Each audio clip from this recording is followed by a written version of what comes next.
I'm pleased to be joined by the Executive Director of the New York City Labor Council, Ed Ott. Welcome to CityWide. It's nice to be here. Ed, tell us a little bit about what the Central Labor Council is. Well, the Council is an organization of about 400 local unions and other organizations that advocate on behalf of the working people of the city of New York. The Council in its current form was founded in 1956, and it has been doing a public policy and advocacy role since that time. So how many members? We represent about 1.2 million unionized workers in the city of New York. And what's your relationship, say, to the AFL-CIO? We're an official organization of the AFL-CIO, but we include organizations that are not affiliated with the AFL-CIO also. We've been doing the business in New York for the last year. We've had executives and entrepreneurs, public officials, policy experts of all kinds on. From where you sit, representing 1.2 million working people in New York, how's business? Well, you know, it's a mixed bag. On the one hand, a lot of people are working. There's a lot of work in this city right now. There's a lot of money around. On the other hand, not everybody's wages are adequate enough for people to live comfortably in this city. The cost of housing is driving even middle-class people to the periphery of the market. We actually have enough workers commuting from Pennsylvania that during close elections in eastern Pennsylvania, I actually run telephone banks for elections from New York City to unionized workers who vote in Pennsylvania. Rising tide lifts all boats. Unemployment rate is relatively low, but there's the sense that New York is becoming unaffordable. What can the labor movement do about that? Well, look, I think first off we got to look honestly at one of the reasons why that's happening, and there's no single factor. On the one hand, you have a lot of new workers who've come here from all around the world that are in jobs that are very low paid, with employers that are not exactly committed to their welfare. They provide no benefits, and that erodes income. The cost of housing in this town, everybody knows how much things cost. Well, you have to pick up any paper any day. Places in Brooklyn used to be able to live in for $300 a month. You couldn't touch for $3,000 a month now. So it's a very difficult economy for a working person. Unionized workers tend to have a modicum of security, some health benefits, other benefits, and good wages and some steady work.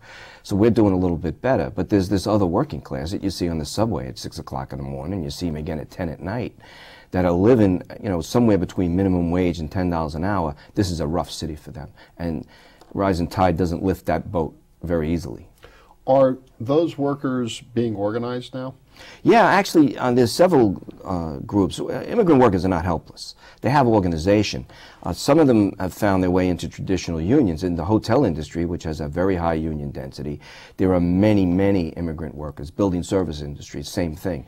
They have good jobs, health benefits. These people will get to the first rungs of the middle class fairly quickly, as long as business stays good in the city. But for other workers, like the Taxi Workers Alliance, as an organization largely of immigrants, about 7,000 immigrants are in that organization. It's not a union because, in a traditional sense, and because those workers have no legal status as workers, they're considered contracts. But they advocate for those workers very effectively, and they are helping. Domestic Workers United is another organization that's working largely with immigrant workers who are employed in other people's homes, and they're trying to get some legislation passed to help them. And there are dozens of community-based organizations that advocate for immigrants, churches. They have organization, but they're not yet in the traditional union movement. We're actually working right now to improve our relationship with those organizations, see where we can collaborate in order to begin to help lift some of the standards. Has the Central Labor Council taken a position on the immigration reform bills pending in Congress? Well, our position is very close to the national AFL-CIO position in that we're opposed to any permanent guest worker program. We think it creates a permanent underclass within the working class, and it's bad for the workers in that category, and it's bad for other workers around them, because there's always this downward pressure on wages when you have these guest worker programs. Our attitude is there should be a rational immigration policy. People should be allowed to come into the country based on the needs of industry. Employers need these workers. In New York City, the demand for immigrant workers is going to grow as our economy improves and as our service sector grows. But it should be a plan. But when those workers are here, they should have all the rights and benefits of every other worker, or it's a threat to both groups. I've heard you say on previous occasions that you were moving the labor movement or encouraging your member unions to focus more on providing services and activities that would directly affect the financial well-being of working people, less on the political front. Do you think that labor's political clout in New York is on the uprise, the wane, and how do you move your organization to meet the needs today? Well, we have very high numbers in this city in terms of union membership. So in the political arena, we get a serious amount of respect and consideration on issues. So I would say that it's holding steady, that we're part of many of the discussions on public policy in this city. Even on the city budget, our needs are taken into consideration. We have the power to do that. But what I believe is that we need, as a movement, to focus more on hardcore economic issues, put more of our energy into the organization of unorganized workers, and build our power in that way rather than trying to seduce the political structure. You've been active on the mayor's plan for a sustainable New York environmental issues. Why don't you talk a little bit about that? Well, I was invited to be part of the Sustainability Commission by the mayor because one of the projects that we had been involved with at the Central Labor Council, I had initiated a thing called Apollo, which is part of a national program in the labor movement. We created a New York City project to begin to wean this country off of its dependency on foreign oil. So we are very involved in energy and environmental issues. We partnered up with the environmental justice community just to talk about how things get done in this city, not just what gets done, and how the communities of color of this city need to be considered at the very beginning as opposed to at the end of a planning process. That led into the Plan New York, which we're very proud to be supporting at this point. And there are pieces of it which people will find difficult. Some of our own members will find some things difficult. But the plan in itself we consider to be visionary.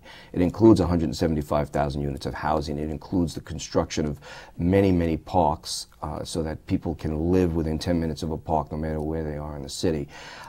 Those kinds of things, the transportation projects that are involved in that plan, really speak to what the city could be in 20, 25 years. So we're very enthusiastic about working with it, and the parts that we're uncomfortable with, we'll struggle that out in the details. So the mayor of the city of New York is not just a businessman, he's a billionaire businessman. He built a company that I think is largely non-union. How do you get along with the mayor, and do you think he's been good for working people? I think he's been a good mayor, and undeniably a good mayor. That doesn't mean that I'm going to agree. I don't agree with anybody about anything all the time.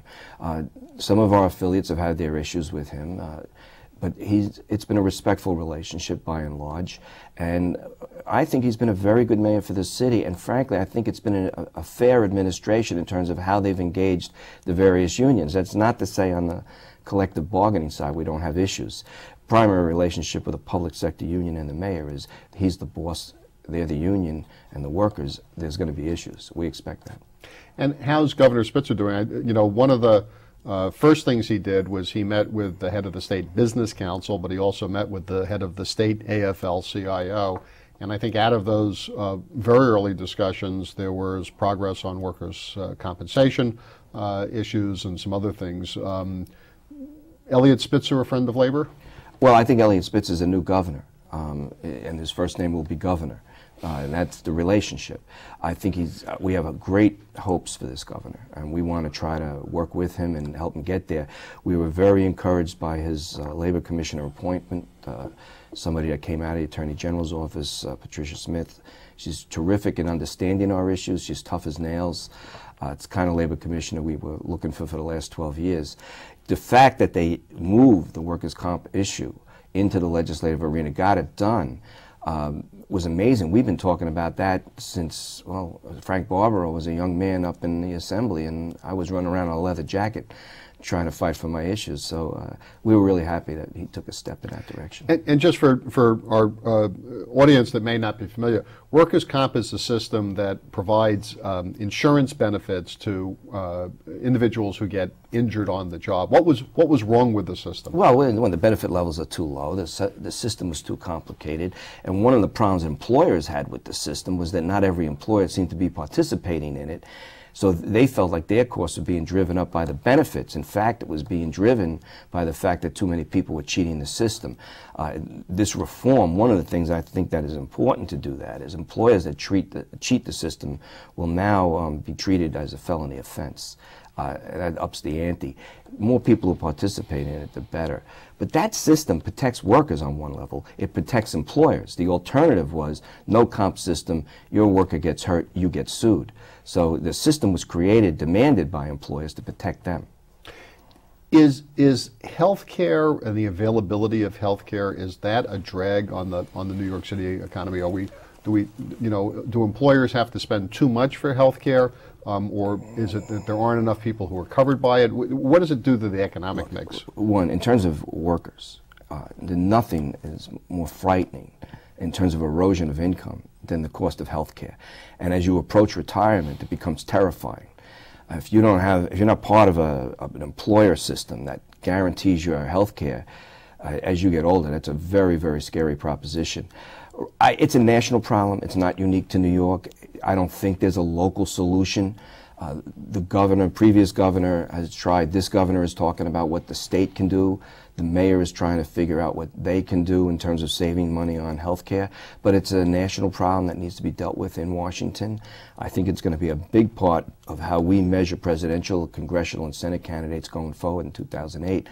But there is no simple solution in that. There are a lot of simple proposals that are out there, but nobody agrees on anything right now. So it's not going to be an easy thing to solve, but it needs to be solved. It's bad for business and it's bad for workers. CityWide will continue right after this.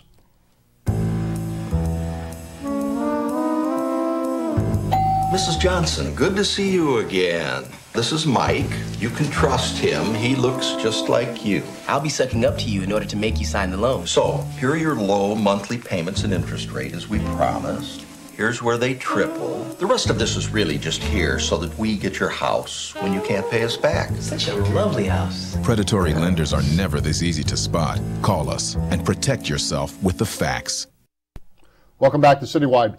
We're speaking with Ed Ott, the Executive Director of the New York Central Labor Council. Ed, before the break, we were talking about health care, the importance to workers, and you were making the observation that it requires a national solution.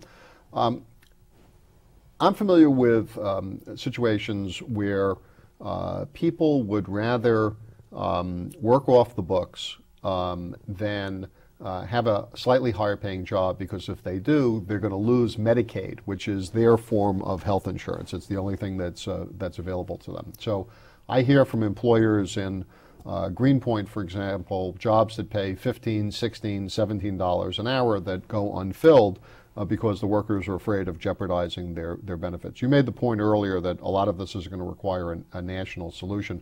What are the kinds of things that can be done at the local level to bridge the gap for people who may be working full-time but who aren't really making it economically? Well, one group of that's really happening to is the taxi workers, who are contract workers. They have no benefits at all. They work very hard. These guys minimum work 12 hours a day. They lease their cabs, and it's a cash business. One of the things we're trying now, is discussions we're starting to try on for size with the city is there a way that people with a hack license can get access to health care through the municipal system, which might work for them? But look, as a national scheme, employer-based health care, I think as we move forward looking at this problem, employer-based health care is not going to work. They're going to have to come up with a better plan. It's too much pressure on the employers right now. And it contributes to people dropping into the gray economy, if you will, that underground economy where you have employers that don't want to pay it, so they pay in cash. You got workers working off the books. You have employers and workers both in very dangerous areas working without health care. It contributes to a very, very poor business climate. And what it does is to people who are trying to do the right thing, in our view, it undermines people who have a good business plan and are trying to provide benefits for their workers. It takes away their competitive edge. So you're developing an uneven playing field. There was a point in time when the political community in New York was focused on the notion that if you worked full-time for a city contractor, that you ought to be above the poverty level in New York. But now we hear stories about city workers themselves who are on food stamps or who are homeless. Or homeless. Yeah.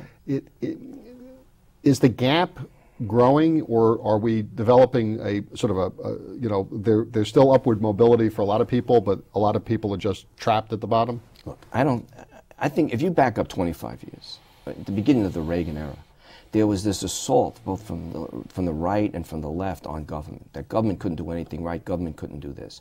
What that did in a place like New York, it eroded a traditional view that government, in fact, had a role to play in the developing of middle-class standards. Things like libraries, parks, public health, public hospitals were all seen as part of a social wage package that contributed to people getting to a middle-class lifestyle. Public libraries. All these things come under assault. Public institutions in general. The wind-up of it is it ended up putting more pressure on the employers who were arguing that their taxes were too high. But now the pressure is going to go the other way. Workers are going to be demanding more in wage and other benefits in order to make up for that. Government has a role to play in planning how society should be organized. Employers should be at the table in the public policy arena trying to figure out what works for them. It's interesting, your billionaire mayor that you referred to before comes forward with the most extensive plan. He warms my social democratic heart. At least he says government has a role to play in what the city should be. And more public officials need to begin to learn from that process. Next to healthcare, I think the affordability issue that people talk most about is in housing. And I want to spend a little time on that in a couple of regards. One is the role of unions in the construction side. But before we get to that, is housing an issue that you're hearing about? And there was a point in time when unions were actually in the business of building housing. What is the labor movement doing about the cost of affordable housing in New York? Well, two things. I mean, one, there's a defensive posture. We're trying to collaborate with the tenants organizations and elected officials on trying to find ways of preserving the housing that we have. We lost Stuyvesant Town. That's gone to market. There's this battle over Starrett City. Those projects that were built, the developments that were built that are affordable, we're trying to work to figure out ways if we can save those. More housing needs to be built, and more affordable housing needs to be built. That's a complicated question in this city. Land is very expensive. Construction costs here are also, it's not a cheap city to build in. But I think that what's really happening now is both union business people, the mayor's people are all working very hard to see if there are any solutions on the housing side. PlaNYC has in it a proposal to build 175,000 units as we go out towards 2010, 2030. Truth of the matter is, that leaves us right where we are now because we also expect almost 1 million more people to come to the city. So we have to figure this problem out. If you wanted to do a new Mitchell-Lama plan today, finding the land to do it on would be very, very tough. One of the things the mayor's done in his plan is he's trying to capture new land by platforming over rail yards, some highways, et cetera, so that there'll be some places where we could actually build some new housing, which is a big problem here. So what percentage of that 175,000 units would you guess is going to get built by union labor? And to what extent do you think union labor contributes to the high cost of construction? Well, I'm not in the business of doing metaphysical predictions, but I would say this. How much of that would be union labor is a very serious discussion that's going on right now with much of the building trades unions of the city and the mayor's people about how that's going to get done. The affordable housing market in this city is traditionally been a code word for non-union work. But when you have that kind of density, those kinds of resources, I think there's a lot of things that are going to need to be worked out on that. So let's take the construction industry for a second. The conventional wisdom is that new construction in Manhattan or new construction outside of Manhattan, if it's more than a certain size building, you pretty much have to have union labor on it. Not just because it's going to be controversial, but also because you're not going to be able to get the skilled people that you need to operate. You're paying for a very high level of skill, and that's what the cost is. But an awful lot of the development in New York, particularly outside of Manhattan, has been in the smaller projects where developers feel that they simply can't afford to pay the same wage rates, or what I hear most often is they can't afford to have the same staffing patterns. Let's go there for a second. That Manhattan can afford to have. Let's go there for a second. Okay. Because the same people who argue that are getting very wealthy off building so-called affordable housing. What they're really trying to do there is maximize their profits on this. These are not, six poor guys sitting around a campfire one night deciding they're going to build a house. That's not what we're talking about here. We're talking about people that have a business plan that say, under the guise of building affordable housing, we're going to pay $8 an hour for work that's worth $40 an hour. For me, that's a form of theft. It's unfair. And that section of the market has gotten too far the other way. It is unfair to ask the workers of this city to subsidize affordable housing with inadequate wages and no benefits. We had 30 construction workers fall off of buildings in a period of time here. 86% of that was on non-union jobs. They don't only care about the wages they pay, they don't care about health and safety standards. It's got to be brought under control. That section has to be regulated. With the kinds of needs we have and the density that we need to be building on, we should be able to do that at prevailing rates. But I've heard a lot of developers say to me, we don't mind paying the wage rates. We don't want people sitting around doing nothing. That the staffing patterns that are imposed by the contracts are simply uneconomical, and if they were forced to do the same structure in a project in Queens or in Staten Island as they have to do in Manhattan, they'll simply build in Pennsylvania or someplace else. The truth of the matter is that people who say that are living in the past.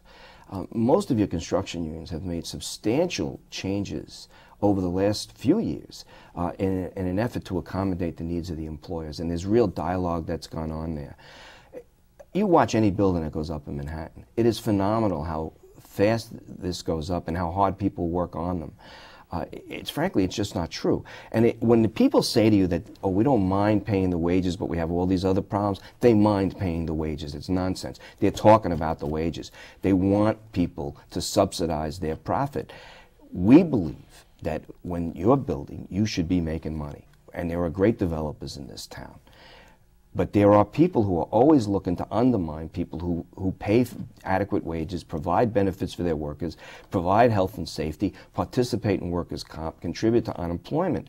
The employers that are cheating that system are making it hard to maintain a middle-class lifestyle in this town for people who work very hard in very dangerous work.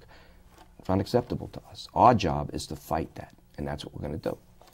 My thanks to Ed Ott, the Executive Director of the New York City Labor Council. I'm Ken Fisher. Thank you for joining us.